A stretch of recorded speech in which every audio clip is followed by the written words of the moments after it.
Not new hardware, not extenders. And no, I didn't buy a mesh system. Yet my Wi-Fi range tripled. Same router, same internet plan, same house. That's the part most people don't believe. Because we're taught one thing. If Wi-Fi is weak, buy more equipment. More antennas. More boxes. More cables. But Wi-Fi doesn't fail because it's weak. It fails because it's misused. And once I understood that, everything changed. Let me show you exactly what I changed. No hype, no shortcuts. Just 3 simple tweaks. Each one fixes a different mistake almost every home makes. And together, they transformed my coverage. From dead zones, to full bars, from dropped calls, to smooth streaming, even outside. Here's how. Tweak number 1, router placement isn't about convenience. Most people place their router where it's easy. Near the modem, behind the TV, inside a cabinet, on the floor. That's mistake number 1. Wi-Fi doesn't behave like sound, or water, or electricity. Wi-Fi behaves like light. It spreads outward. It weakens with distance, and obstacles absorb it. So when your router is low, the signal hits furniture first. When it's hidden, walls steal the power. When it's shoved in a corner, half the signal leaves the house. I moved my router to the center. Not perfectly, just closer. Then I raised it. Not to the ceiling, just to shelf height. About where phones and laptops usually are. That alone changed everything. But there was more. The antennas. Most people never touch them. They assume they're decorative. They're not. Antennas shape direction. Vertical antennas push signal outward horizontally. That's perfect for single-story homes. So I positioned them straight up. Not angled, not crossed. Straight vertical. The result? Signal reached rooms it never touched before. No new gear, no extra cost. Just physics. Why this works? Wi-Fi routers don't blast power evenly. They radiate, like ripples.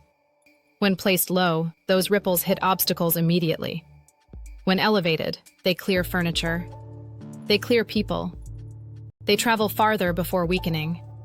That's why ceiling-mounted access points work so well. You don't need one. You just need to stop trapping your signal. That single placement change already gave me noticeable improvement. But it wasn't enough. Because placement fixes distance, not interference. That's where tweak number 2 comes in. Tweak number 2. Faster settings can make Wi-Fi slower. This is the most misunderstood part. And it's where most people sabotage themselves. They think wider channels mean faster Wi-Fi. On paper, that's true. In real homes, it's a disaster. Let's break it down. Your router uses channels. Think of them like lanes on a road. The wider the lane, the more data fits. But wider lanes overlap more roads. In crowded neighborhoods, that creates traffic. I checked my router settings. It was set to auto. That sounds smart. It isn't. Auto usually chooses the widest channel possible, because it looks fast. But wide channels overlap neighbors. That causes interference. Interference doesn't always drop speed. It drops stability and range. So I changed 2 things. First, 2.4 GHz. I locked it to 20 meters, not 40. Why? Because 2.4 GHz is crowded. Everyone uses it. Bluetooth, smart devices, neighbors. A narrower channel avoids overlap. Less interference. More reliable signal. Then 5 GHz. I set it to 80 megahertz, not 160. 160 looks impressive, but it overlaps too much. 80 megahertz balances speed and stability, especially in homes with nearby routers. After this change, my signal didn't just feel stronger. It stayed strong. Rooms that used to drop suddenly became usable, because signal wasn't fighting anymore. Why stability extends range? Here's the part nobody explains.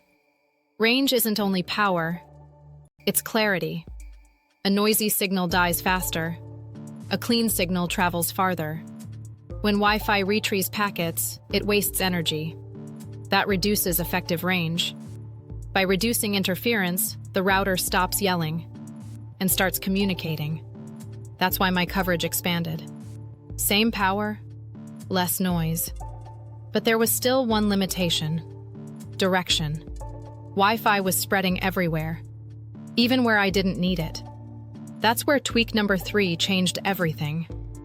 Tweak number 3, turning Wi-Fi from a floodlight into a spotlight. Most routers support beamforming. Most people never enable it, or they don't know it exists. Beamforming isn't magic. It's focus. Without it, Wi-Fi broadcasts in all directions equally. With beamforming, the router learns where devices are, then nudges signal toward them. Not perfectly, but enough. I enabled 2 settings: universal beamforming and explicit beamforming. Different routers name them differently, but the idea is the same. Help the router aim. After enabling this, something surprising happened. Signal improved in far rooms. Not near the router. Far. Why? Because beamforming reduces wasted energy. Instead of broadcasting blindly, it concentrates. That concentration increases usable range, especially for stationary devices. TVs, laptops, consoles, even phones benefit. And because the signal is more focused, connections stay stable longer.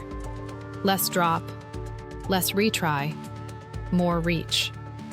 What changed after all 3 tweaks? This is where it clicked. My Wi-Fi didn't feel upgraded. It felt corrected. Coverage reached every room. The garage, the backyard. Places that used to be dead zones became usable. Not blazing fast, but reliable. And that's what matters. Streaming stopped buffering. Video calls stopped freezing. Smart devices stayed connected, even outdoors. All without extenders. All without mesh. All without spending money. Just smarter configuration. Why these tweaks work together? Each tweak solves a different problem. Placement fixes physical loss. Channels fix interference. Beamforming fixes direction. Most people fix one, then give up. You need all 3. Together they multiply. That's how my range tripled. Not by adding power, by removing waste. The bigger lesson about Wi-Fi: Wi-Fi isn't weak. It's misunderstood. Routers aren't broken. They're misconfigured. And upgrades fail because they stack hardware on bad fundamentals. If you don't fix placement, new routers disappoint. If you don't fix interference, mesh underperforms. If you don't fix direction, range stays limited. Once you understand how Wi-Fi behaves, you stop guessing and start controlling. What I didn't change: I didn't call my ISP. I didn't increase speed. I didn't add extenders. I didn't drill holes. I didn't buy antennas. I changed behavior. That's the real upgrade. One last thing most homes miss: there's one more setting. A quiet one. Almost never checked. It decides which devices win when bandwidth is tight. Most homes never touch it. And it's why upgrades still feel inconsistent. That setting decides priority. And once you see it, you'll understand why some devices always feel slow. I'll break that down next. Because this is where Wi-Fi stops being shared chaos and starts behaving. If your Wi-Fi feels random, it's not. It's negotiable. And now you know where to start.